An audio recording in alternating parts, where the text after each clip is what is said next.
La naturaleza es hermosa, poderosa y completamente indiferente a tu ego. Las 10 historias que vas a escuchar hoy son lecciones brutales sobre lo que pasa cuando subestimas al mundo natural. Desde árboles que devuelven el golpe hasta animales que escriben sus propias reglas de justicia, cada caso demuestra una verdad simple. Cuando apuestas contra la física y la biología, siempre pierdes. No hay excepciones, no hay negociaciones, solo hay consecuencias. Bienvenido a la escuela más cara del mundo, donde la matrícula es tu vida.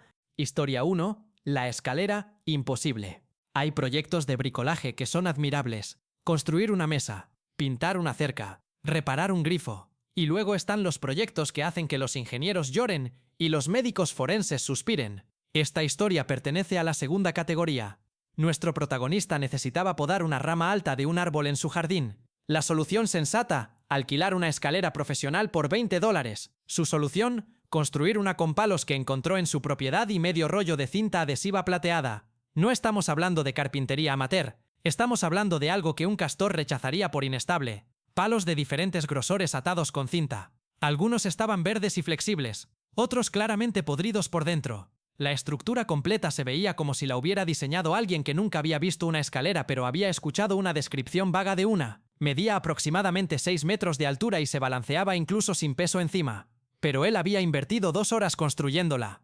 El orgullo del creador es un fenómeno psicológico poderoso. Una vez que inviertes tiempo en algo, tu cerebro se niega a admitir que fue una pérdida de tiempo. Así que en lugar de reconocer que había construido un dispositivo de suicidio vertical, decidió que era suficientemente buena y procedió a usarla. Colocó su creación contra el árbol. La probó con una mano. Se movió significativamente, pero no colapsó de inmediato, lo cual él interpretó como aprobación estructural. Comenzó a subir, peldaño improvisado por peldaño improvisado. Cada uno crujía de manera diferente. Algunos se doblaban visiblemente bajo su peso. La cinta adhesiva se estiraba, mostrando los adhesivos perdiendo su agarre. A los 3 metros de altura, probablemente debería haberse detenido. A los 4, definitivamente debería haber bajado. A los 5, estaba tentando activamente al destino. Pero la rama objetivo estaba a 5 metros y medio, y él era un hombre en una misión. Estiró su brazo para alcanzar la rama. Sus dedos la rozaron. Casi lo lograba. Solo necesitaba subir un escalón más. Puso su peso en el siguiente palo. Este resultó ser uno de los podridos. No se dobló gradualmente. No dio advertencia. Simplemente se partió con un crujido seco y definitivo. Y cuando un componente estructural crítico falla en una construcción ya precaria, el colapso no es gradual, es instantáneo y catastrófico. Los palos se separaron. La cinta se despegó. Y él cayó. La caída libre duró menos de 2 segundos, pero fue suficiente para que la gravedad hiciera su trabajo. El problema no fue solo la altura, fue el aterrizaje. Porque debajo de su escalera improvisada, en el lugar exacto donde había estado trabajando, había dejado todas sus herramientas afiladas: sierras, podadoras con puntas metálicas, un rastrillo con púas hacia arriba. Aterrizó directamente sobre ellas. No hubo césped suave que amortiguara la caída, solo metal afilado esperando como una trampa medieval. La escena fue descrita por los paramédicos como múltiples traumas penetrantes, que es lenguaje médico para perforado por sus propias herramientas en varios lugares simultáneamente. Los vecinos que escucharon el grito y el impacto corrieron hacia su jardín. Lo encontraron rodeado de los restos de su escalera y las herramientas que ahora estaban, trágicamente, dentro de él en lugar de a su lado. Llamaron al 911, pero para cuando llegó la ambulancia, ya no había mucho que hacer. La pérdida de sangre había sido rápida y masiva. La ironía final llegó días después, cuando su familia limpió el garaje y encontró una escalera de aluminio perfectamente funcional guardada detrás de unas cajas. Había tenido la herramienta correcta todo el tiempo, solo necesitaba buscarla. Pero esos $20 de alquiler que quiso ahorrar terminaron costando todo. Su funeral costó miles, su vida no tiene precio. Y todo porque decidió que palos y cinta eran un sustituto aceptable para equipamiento de seguridad real. Historia 2. El cazador cazado. Virginia. Otoño. Temporada de caza de osos. Un deporte que requiere licencias, entrenamiento, equipo apropiado y, sobre todo, comprensión básica de física gravitacional. Nuestro cazador cumplía los primeros requisitos. El último, aparentemente, lo olvidó en casa junto con su sentido común. Había rastreado a un oso durante la mayor parte del día. Grande, saludable, probablemente pesaba unos 150 kilos. El tipo de trofeo que los cazadores sueñan con montar en sus paredes. Lo encontró haciendo lo que los osos hacen, trepado en un árbol, comiendo nueces, sin preocupación alguna por el humano armado abajo. El cazador tomó posición. Era un tirador experimentado. Conocía su arma. Alineó su mira perfectamente, controló su respiración y disparó.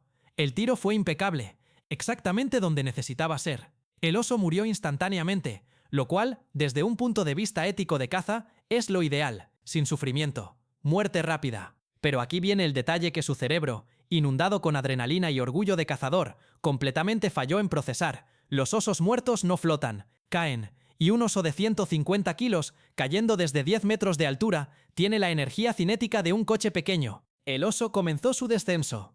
No hubo tiempo de reacción práctica. Desde el momento en que perdió su agarre en el árbol hasta el momento de impacto, pasaron tal vez 2 segundos. 2 segundos durante los cuales el cazador, todavía de pie exactamente en el mismo lugar donde había disparado, todavía procesando su victoria, no se movió. Tal vez vio la sombra expandiéndose. Tal vez escuchó el sonido de ramas quebrándose en el camino hacia abajo. Su cerebro probablemente gritó, «¡Muévete!», pero hay una brecha neurológica entre reconocer peligro y ejecutar movimiento evasivo. Esa brecha se mide en fracciones de segundo. Él no las tuvo. El oso lo golpeó con la fuerza de un meteorito peludo. No fue un roce. No aterrizó a 1 metro de distancia. Aterrizó directamente encima de él. 150 kilos de masa acelerando a velocidad terminal, concentrados en un área del tamaño de un cuerpo humano. Las leyes de la física no tienen cláusula de «pero yo lo maté primero». Los compañeros de caza, que habían escuchado el disparo y estaban viniendo a felicitarlo, llegaron minutos después. La escena que encontraron era surreal. El oso estaba en el suelo. El cazador estaba debajo del oso. Su rifle todavía en su mano. Su expresión, según reportaron más tarde, era de sorpresa permanente. Como si su último pensamiento hubiera sido «¿espera qué?».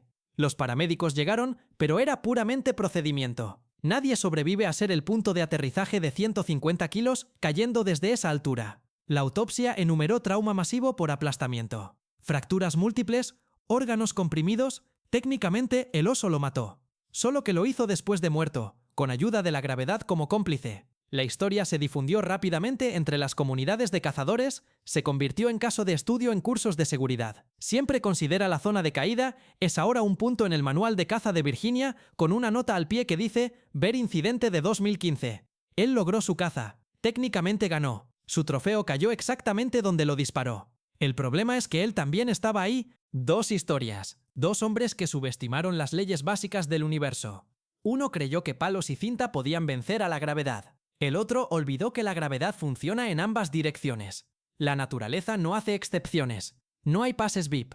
No hay descuentos por confianza. Solo hay física. Y la física siempre cobra. Pero esto apenas comienza. Quedan 8 historias más de personas que apostaron contra el mundo natural y perdieron. Si quieres saber qué más puede salir catastróficamente mal cuando ignoras las advertencias que la evolución pasó millones de años grabando en tu ADN, no te vayas. Porque las próximas lecciones solo se vuelven más brutales. Historia 3. La caja fuerte mortal. La mente criminal es fascinante de estudiar. Cuando un ladrón ve un objetivo, su cerebro hace cálculos instantáneos de riesgo versus recompensa. Pero a veces, el cerebro criminal hace matemáticas tan defectuosas que el resultado es muerte por aritmética básica. Nuestro ladrón entró a un pequeño negocio en Estados Unidos en medio de la noche. Saltó alarmas, forzó cerraduras y finalmente encontró su premio. Una caja fuerte, grande, pesada, prometiendo riquezas. El problema inmediato era obvio incluso para él. La caja pesaba aproximadamente 400 kilos. Para ponerlo en perspectiva, eso es el peso de 5 hombres adultos o un piano de cola pequeño. La solución sensata habría sido cualquiera de estas opciones: abrirla ahí mismo con herramientas apropiadas, abandonar el plan o traer un equipo y equipo de carga. Su solución fue la opción D: intentar llevarla él solo usando nada más que fuerza bruta y determinación criminal. No tenía un carro de carga, no tenía ayudantes, no tenía ni siquiera una comprensión básica de cuánto peso puede levantar un ser humano promedio sin que su columna vertebral se convierta en polvo. Lo que sí tenía era confianza inquebrantable en su propia fuerza y cero conocimiento de biomecánica. Una combinación peligrosa que la evolución generalmente elimina del acervo genético bastante rápido. Comenzó su batalla épica contra la física. Primero intentó empujarla. Se movió tal vez 5 centímetros antes de que sus pies comenzaran a resbalar en el piso. Entonces, intentó la técnica del levantamiento muerto, agachándose, agarrando los bordes inferiores y aplicando toda su fuerza. Su cara se puso roja. Las venas de su cuello se hincharon. Sus piernas temblaron. Y logró levantarla unos centímetros del suelo antes de que la realidad le recordara que no era un campeón de levantamiento de pesas. Pero los ladrones, especialmente los desesperados, tienen una característica que supera al sentido común: terquedad. Ya había invertido tiempo, ya había arriesgado ser atrapado. En su mente, rendirse ahora significaba que todo había sido en vano, así que decidió hacer un último intento heroico. Uno final, el levantamiento definitivo que le daría acceso a todo lo que contenía la caja. Se posicionó, respiró profundo, se agachó en la mejor forma que conocía, que probablemente era horrible, y levantó con todo lo que tenía. Y por un glorioso segundo, pareció funcionar. La caja se levantó del suelo, unos 15 centímetros, suficiente para sentir victoria, suficiente para que su cerebro gritara: «Lo logré», pero no suficiente para controlarlo. Su agarre comenzó a fallar, sus dedos, resbaladizos de sudor, perdieron fricción con el metal. La caja se inclinó. Él intentó ajustar, pero cuando estás sosteniendo 400 kilos en un ángulo extraño, no hay ajustes, solo hay consecuencias inmediatas. La caja fuerte se inclinó más, se tambaleó, y entonces la gravedad recordó que estaba ahí. Cayó, no hacia un lado donde él podría haberse apartado. Cayó directamente hacia él. 400 kilos de metal sólido en caída libre desde la altura de su cintura. Intentó soltarla y apartarse, pero sus reflejos, aunque rápidos, no eran más rápidos que la gravedad multiplicada por masa. La caja lo golpeó en el pecho y lo llevó hacia abajo como un yunque de dibujos animados, excepto que esto era brutalmente real. El impacto fue instantáneo y absoluto. Su caja torácica colapsó, sus pulmones se comprimieron.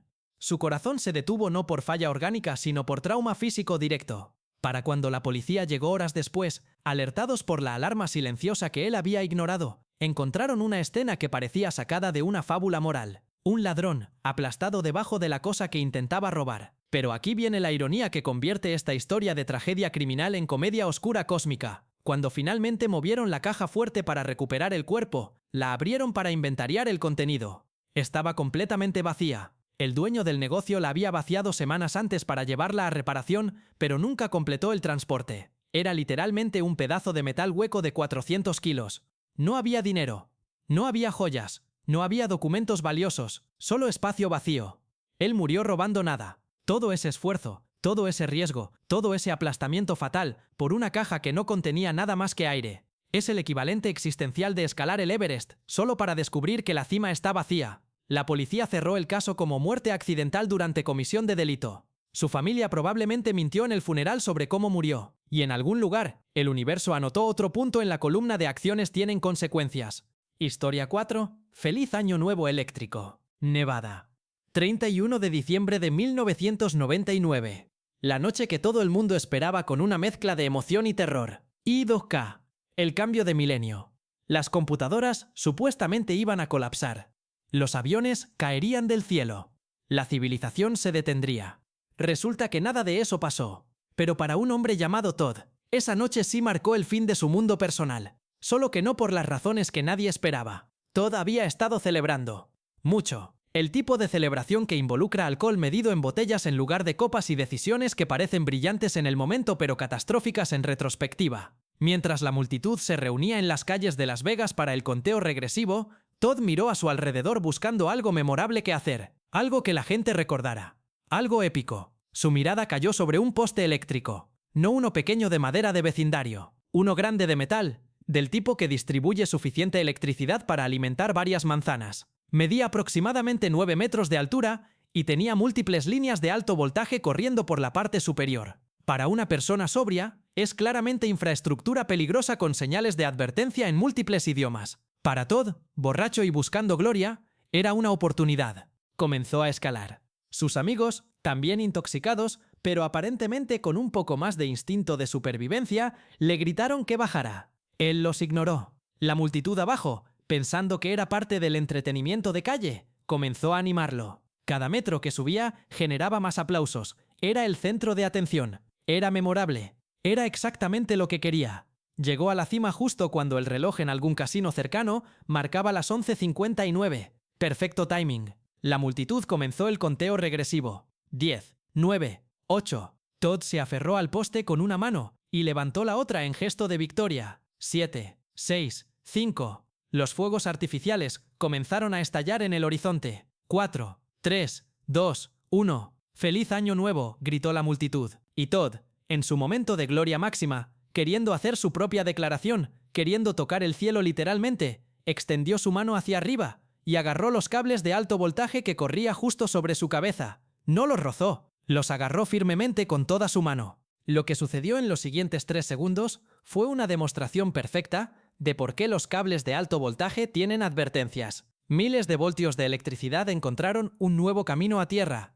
a través del cuerpo de Todd. Su sistema nervioso se sobrecargó instantáneamente. Sus músculos se contrajeron con tanta fuerza que varios se desgarraron de sus puntos de unión en los huesos. Su corazón, ese órgano que funciona con impulsos eléctricos medidos en milivoltios, recibió un golpe de miles de voltios. Hubo un destello brillante. Chispas, el olor característico de carne quemada que los paramédicos nunca olvidan. Y entonces Todd soltó, o más precisamente, sus músculos finalmente recibieron la señal de liberar después de que la corriente se interrumpió. Cayó, 9 metros, directo hacia la multitud que segundos antes lo estaba animando. Aterrizó en medio del círculo de celebrantes que instantáneamente se convirtieron en testigos traumatizados. La fiesta se detuvo. Los gritos de celebración se convirtieron en gritos de horror. Los servicios de emergencia llegaron minutos después, pero era puro procedimiento. Nadie sobrevive a lo que la electricidad de grado industrial le hizo a Todd. La ironía es casi poética. Todos temían que I2K destruyera la civilización a través de fallos computacionales. Todd fue destruido por electricidad análoga simple. Quiso ser memorable en la noche del nuevo milenio. Lo logró. Nevada nunca olvidará al hombre que literalmente se electrocutó para recibir el año 2000. Su legado no es inspiración, es advertencia. Los cables de alto voltaje no celebran, no toman días festivos, y definitivamente no perdonan a borrachos buscando atención. 4 historias. 4 lecciones escritas en trauma y electricidad. El ladrón murió robando aire. Todd murió buscando fama.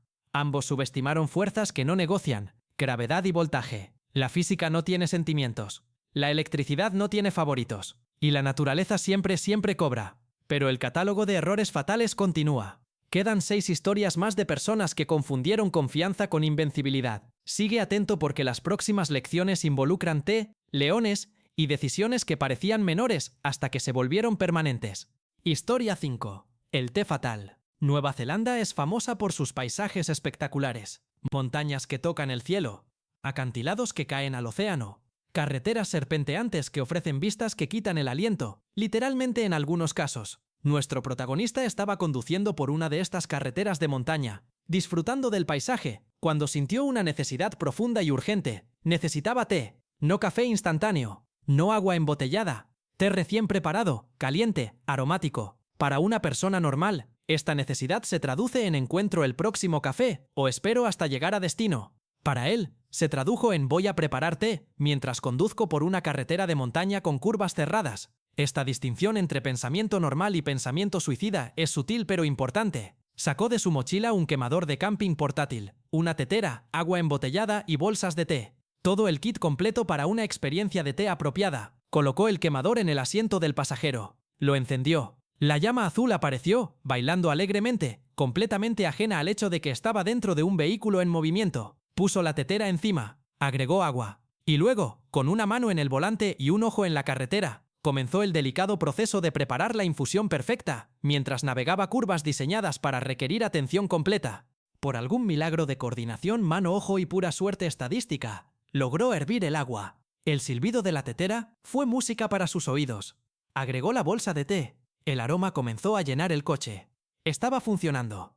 Era el genio del multitasking vehicular. MacGyver de las infusiones en movimiento. Todo iba perfectamente según su plan profundamente defectuoso. Pero las carreteras de montaña neozelandesas no son diseñadas con conductores preparando té en mente. Son diseñadas para conductores con ambas manos en el volante, ojos en el camino y cerebro enfocado 100% en no caer por acantilados de cientos de metros. La próxima curva era particularmente cerrada. Una curva de 90 grados con señales de advertencia que sugieren 20 km por hora como velocidad máxima segura. Él iba a 50, con una mano en el volante, la otra alcanzando la tetera para verter su té en una taza térmica, sus ojos divididos entre la carretera y su operación de servicio de té. El coche comenzó a desviarse, ligeramente al principio, solo unos centímetros hacia el borde exterior de la curva. El borde que no tiene barrera porque es básicamente un acantilado vertical. Vio el desvío. Intentó corregir. Pero sus manos estaban ocupadas. Una sostenía una tetera hirviendo. La otra intentaba girar el volante sin soltar el té. El cerebro humano puede procesar múltiples tareas, pero hay límites. Y cuando esas tareas incluyen evitar morir y no derramar té caliente, Las prioridades se confunden desastrosamente. Para cuando soltó la maldita tetera y puso ambas manos en el volante, ya era demasiado tarde. El coche había cruzado la línea blanca del borde. Las ruedas delanteras encontraron no pavimento, sino aire. La física básica tomó control. Cuando un vehículo de 1500 kilos pierde contacto con el suelo mientras viaja a 50 km por hora, no simplemente se detiene, vuela. Brevemente, hermosamente. Y luego cae. El coche salió del camino y tuvo aproximadamente 2 segundos de vuelo antes de que la gravedad recordara que los vehículos no tienen alas. Comenzó a rodar, una vez, 2 veces, golpeando rocas, arrancando árboles pequeños, cada impacto deformando el metal, rompiendo vidrios, convirtiendo el interior en una licuadora mortal. Cayó aproximadamente 150 metros antes de detenerse finalmente contra un grupo de rocas grandes. Los equipos de rescate tardaron 3 días en encontrarlo. Las carreteras de montaña de Nueva Zelanda son remotas. El coche había caído tan lejos que no era visible desde la carretera. Fue reportado como desaparecido cuando no llegó a su destino. Los equipos de búsqueda eventualmente notaron marcas de neumáticos saliendo del camino y siguieron la trayectoria hacia abajo. Cuando finalmente llegaron al vehículo destrozado, encontraron al conductor muerto por trauma múltiple. Y encontraron, en lo que solo puede describirse como el detalle más irónico de esta tragedia, el termo todavía en su mano, apretado firmemente incluso en muerte. Su último acto consciente no fue proteger su propia vida, fue proteger su té. El informe oficial enumeró las causas: distracción del conductor, velocidad inapropiada para condiciones, pérdida de control vehicular. Pero la causa real, la que no aparece en documentos oficiales, es más simple. Eligió té sobre supervivencia. Y el universo, completamente indiferente a sus preferencias de bebidas, le dio exactamente lo que priorizó. Se llevó su té a la tumba, literalmente. Historia 6. El rey de la selva. Namibia. Años 70.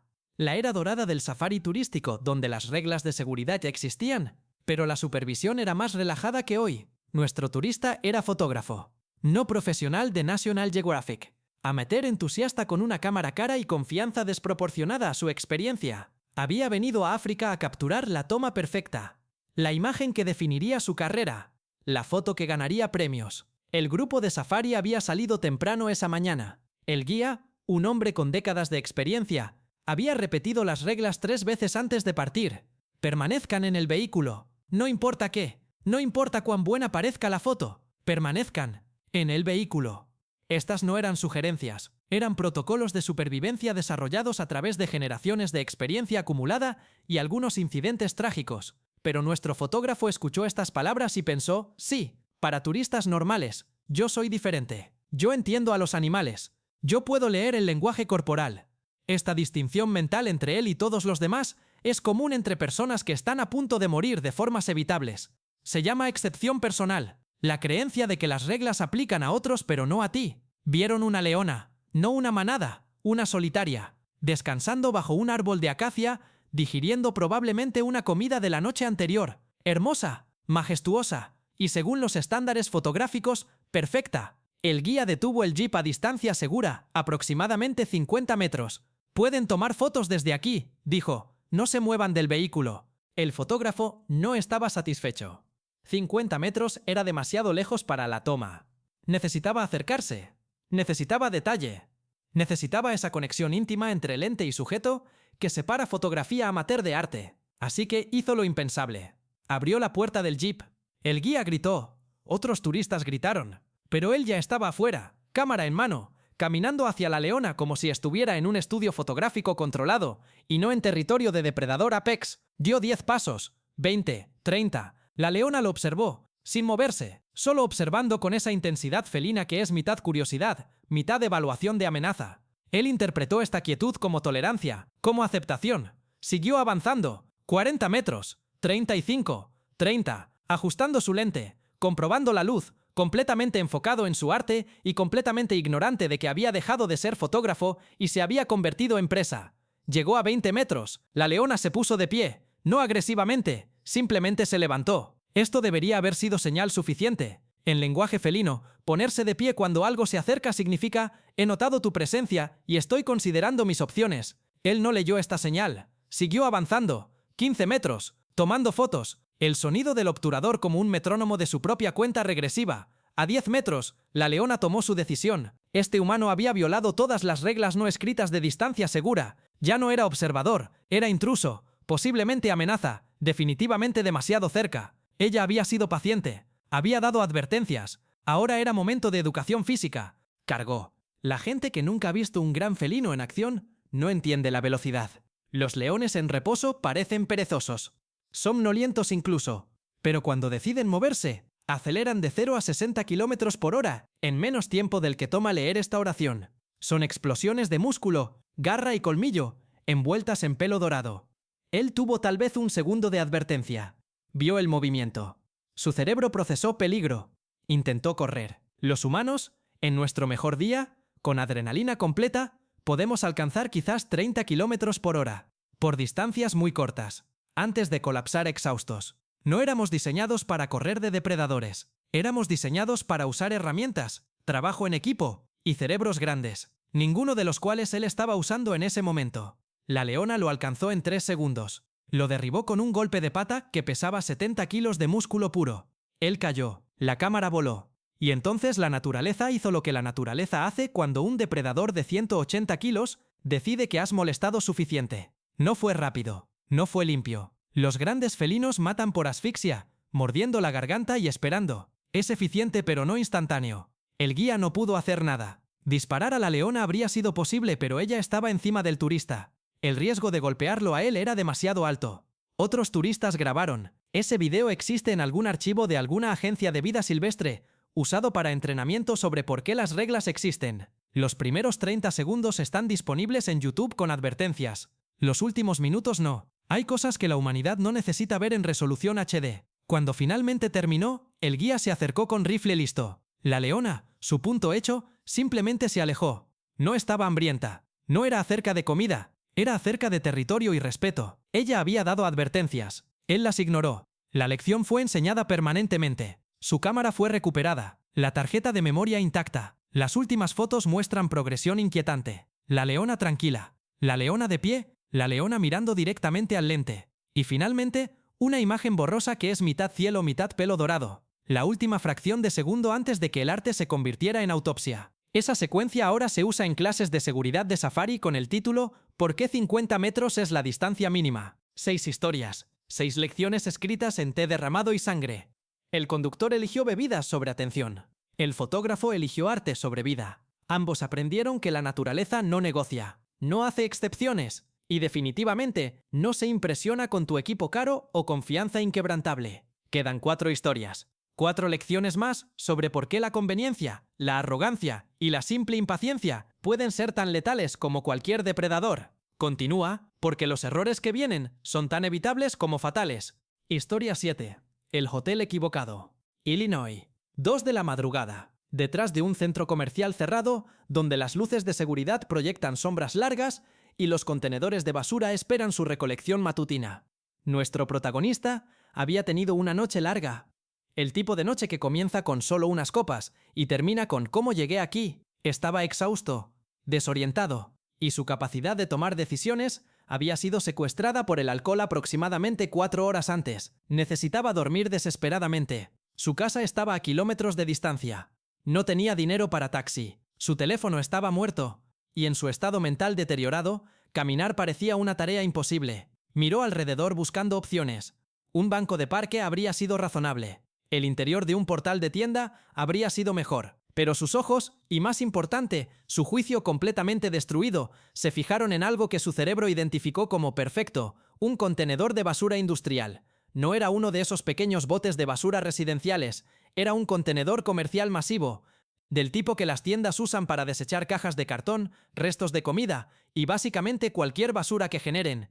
Grande, de metal y según su evaluación bajo influencia alcohólica, cómodo. Después de todo, había bolsas de basura dentro. Las bolsas son suaves. Suave significa cómodo. La lógica era impecable si ignoras completamente realidad, seguridad y el hecho de que los contenedores de basura tienen horarios de recolección. Trepó adentro. No fue elegante. Fue torpe, ruidoso, y dejó evidencia de su entrada en forma de basura derramada alrededor del contenedor. Pero eventualmente logró meterse completamente. Se acomodó entre las bolsas negras de plástico como si fueran almohadas de plumas. El olor debió ser horrible, pero su nariz aparentemente había cerrado operaciones junto con su sentido común. Se recostó, se estiró, y en cuestión de minutos estaba roncando profundamente, completamente ajeno al hecho de que había elegido el peor hotel posible. Las horas pasaron. El cielo comenzó a aclararse con ese gris preamanecer que marca el inicio de un nuevo día. Y con el nuevo día venía la rutina.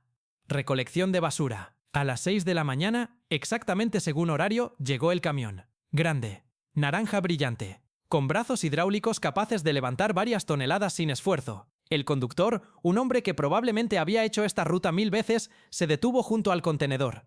No había razón para inspeccionar el contenido. Los contenedores se supone que contienen basura. Ese es literalmente su propósito. Activó el mecanismo hidráulico con la práctica facilidad de alguien que hace este trabajo todos los días. Los brazos metálicos del camión se extendieron. Abrazaron el contenedor.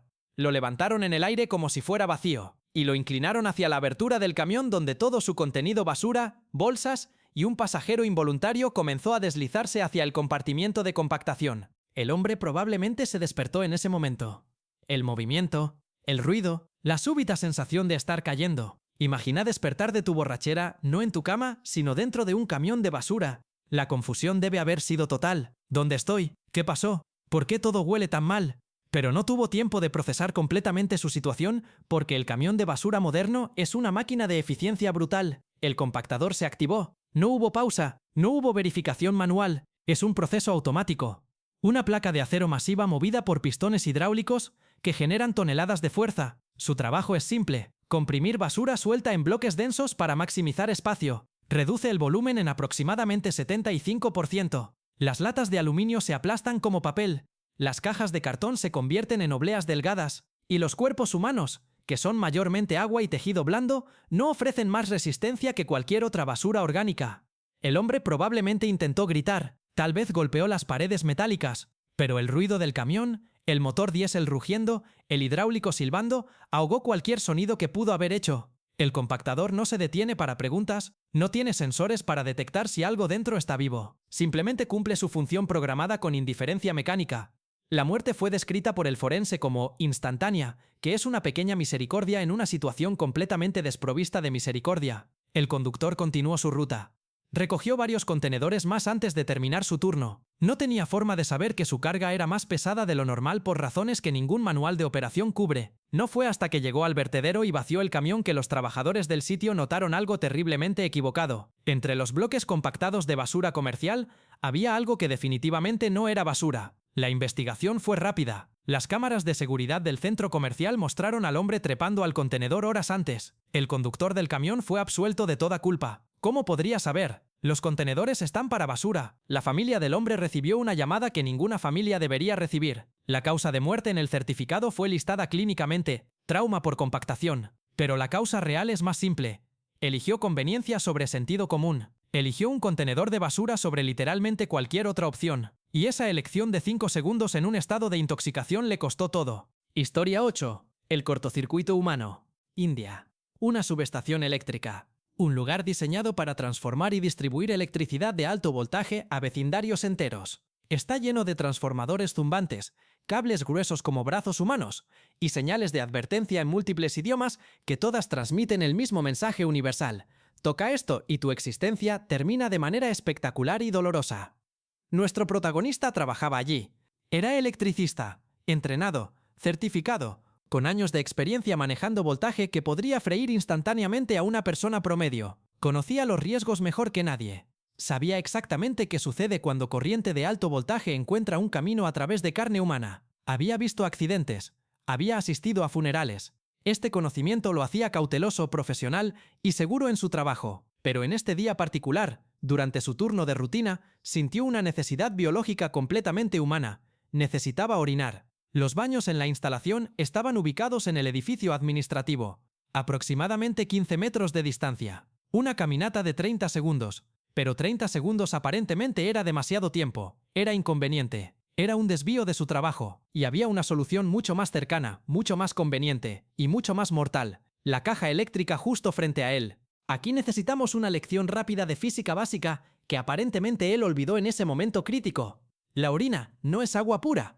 Es agua con sales minerales disueltas, urea y varios otros compuestos que la convierten en un conductor eléctrico excelente.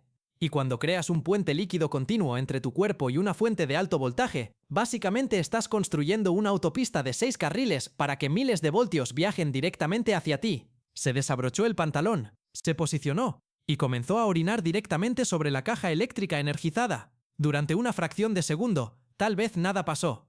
El chorro de líquido viajó por el aire, hizo contacto con el metal, y entonces la electricidad, que siempre está buscando el camino de menor resistencia hacia tierra, encontró una nueva ruta disponible. La corriente no necesitó saltar a través del aire, tenía un conductor perfecto, viajó por el chorro de orina como si fuera un cable de cobre, llegó a su fuente, y entró en su cuerpo a través de la parte más sensible, más vulnerable, más inervada de la anatomía masculina. Si hay un diseño de entrada más doloroso para electrocución, la naturaleza no lo ha descubierto. El shock fue instantáneo y masivo, su sistema nervioso fue sobrecargado antes de que pudiera procesar lo que estaba sucediendo. Los músculos se contrajeron violentamente. Su corazón, ese órgano que funciona con impulsos eléctricos cuidadosamente medidos, recibió una sobrecarga de miles de voltios. No es algo para lo que el músculo cardíaco esté diseñado. No hay protocolo de recuperación. Solo hay paro inmediato. Cayó. No gradualmente. Instantáneamente. Como si alguien hubiera cortado sus cuerdas. Los compañeros de trabajo, que estaban a cierta distancia, vieron el destello azul brillante característico de arco eléctrico. Escucharon el sonido, ese crack distintivo que hace la electricidad cuando salta, y vieron a su colega colapsar. Corrieron hacia él, pero mantuvieron distancia apropiada primero. Porque cuando alguien es electrocutado, tocarlos mientras todavía están en contacto con la fuente de corriente significa que tú también serás electrocutado. Verificaron que el área era segura. Cortaron energía a esa sección. Solo entonces se acercaron. Intentaron resucitación. Pero cuando la electricidad industrial decide que tu tiempo terminó, la medicina moderna tiene poco que ofrecer. Su corazón había sido efectivamente reiniciado en modo apagado permanente. Los paramédicos llegaron. Continuaron intentos de resucitación porque es protocolo. Pero todos en la escena sabían la verdad. Él estaba muerto antes de tocar el suelo. La investigación fue breve. La evidencia era clara. Su pantalón todavía estaba desabrochado. La caja eléctrica mostraba marcas de líquido. Los compañeros reportaron que él había estado ahí parado momento antes. El informe oficial usó lenguaje técnico. Electrocución por contacto indirecto con equipo energizado. Pero todos en la industria eléctrica leyeron entre líneas y supieron exactamente qué había pasado. Su historia se convirtió en caso de estudio obligatorio en entrenamiento de seguridad eléctrica en toda India. Se usa como ejemplo perfecto de por qué las reglas de seguridad existen. ¿Por qué caminar 15 metros adicionales al baño no es inconveniente, es supervivencia? ¿Y por qué la conveniencia, esa tentación humana universal de tomar el camino más corto, puede literalmente matarte cuando trabajas con electricidad? La moraleja es universalmente aplicable pero especialmente relevante en su caso. No importa cuán urgente sea tu necesidad, no importa cuán inconveniente sea la solución apropiada, nunca jamás, bajo ninguna circunstancia, decidas que equipo eléctrico energizado es un sustituto aceptable para un baño. Porque la electricidad no respeta urgencias, no entiende conveniencia, solo entiende voltaje, corriente y resistencia. Y tu cuerpo tiene muy poca resistencia cuando proporcionas un conductor líquido directo. 8 historias. 8 lecciones pagadas con vidas que no tenían que perderse. El hombre del contenedor eligió comodidad sobre seguridad. Electricista eligió conveniencia sobre supervivencia. Ambos tomaron decisiones de segundos que tuvieron consecuencias permanentes. La basura compacta sin discriminar. La electricidad mata sin negociar. Quedan 2 historias finales, 2 últimas lecciones sobre por qué las pequeñas decisiones importan, por qué la paciencia es virtud y por qué a veces el camino más largo es el único que te deja vivo para llegar a destino. Continúa para el final.